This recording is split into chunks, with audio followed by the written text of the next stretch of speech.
सारे स्पीकर्स ने एक चीज़ में कॉमन थी सबके टॉक्स में कि आपको मेंस, इंटरव्यू और प्री सब 3 pronged अप्रोच है, आपको एक साथ लेना है इसको। तो मेजॉरिटी बच्चों को पता नहीं कि हम ये साथ में प्रिपेयर क्यों करते हैं। देखिए, आपका पहली लेवल कौन सी है? प्री। सेकेंडली आपको कुछ टाइम के बाद मेंस लिखना है, फिर काफ़ी टाइम के बाद आपको इंटरव्यू देना है। पूरे 1 साल का प्रोसेस है। तो हम असल में जब हम कोचिंग कराते हैं, सबसे पहले वो चीज़ कराते हैं जिसमें ज़्यादा टाइम लगता है, और ज़्यादा टाइम लगता है पर्सनैलिटी बनाने में, जो आखिर पे चेक होगी।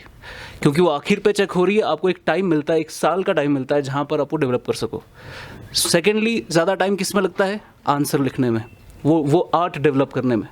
टिक कोई भी मार सकता है प्री की, पर आंसर लिखना इज़ एन आर्ट, ठीक है? तो उसमें क्योंकि टाइम लगता है, इसीलिए आपको वो भी शुरू में ही साथ से लेना है।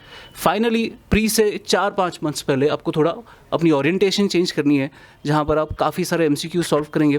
तब जाके आप पहले 3rd लेवल, फिर 2nd लेवल और फिर 1st लेवल, ये ओरिएंटेशन होनी चाहिए एग्जाम को क्रैक करने की।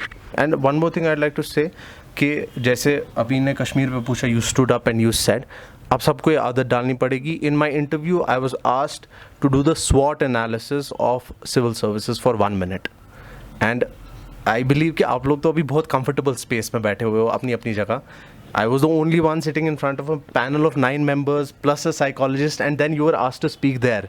तो अगर आप अभी से इस चीज़ की आदत डालोगे, that would be very, I am not saying कि definitely आपको पूछा जाएगा, but you should have this habit. जो आपके maximum questions आते हैं ना, मतलब you have to answer 20 questions in every GS paper, तो they ask you to critically evaluate. कुछ they don't want yes men. आपको कोई भी आंसर आपका ऐसा नहीं है जिसमें आप सिर्फ लिखोगे India is the best country in the world, सब कुछ यहाँ ठीक है।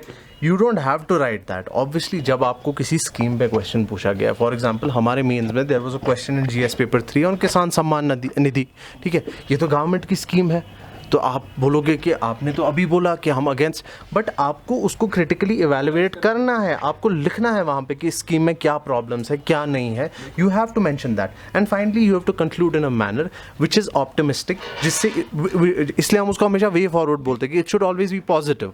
वहाँ पे आपकी नेगेटिव थिंकिंग सामने नहीं आनी चाहिए। अगर आपने इसी किसान सम्मान निधि में एंड पे लिख दिया, no in my opinion this scheme is it's rubbish, और इससे किसी भी किसान का कोई फ़ायदा नहीं होने वाला है, so obviously the examiner will believe ये तो बड़ा ही पेसिमिस्टिक इंसान है। So that is what you have to work on, and in my opinion take these things, जो ये है आर्टिकल 370, या हम लोग ज़्यादा यही प्रिपेयर करके गए थे इंटरव्यू में, and then we were not asked. Ayodhya पे नहीं पूछा, आर्टिकल 370, क्योंकि वो भी they also try to avoid कि इतने सिमरिंग टॉपिक्स है जो इतने कॉन्ट्रोवर्शियल है, जो क्वेश्चन ही इतना कॉन्ट्रोवर्शियल लग रहा है, so this will not create a problem for you. But then always try to be optimistic, critically evaluate, and eventually your conclusion should always be optimistic. कुछ वे फॉरवर्ड लगना चाहिए कि you are moving ahead. And अगर आपको ऐसे में कभी लग भी रहा है, जो मुझे द बेस्ट लाइन जो मेरे को इसमें लगी है, you can say there might be short term problems but in the long term the scheme is very nice, या सेम विद योर आर्टिकल 370। अगर आपको लग रहा है कि नहीं अभी तो प्रॉब्लम्स है and I want to write that, you can say कि शॉर्ट टर्म हर्डल्स हो सकते हैं, but in the long term it will be nice.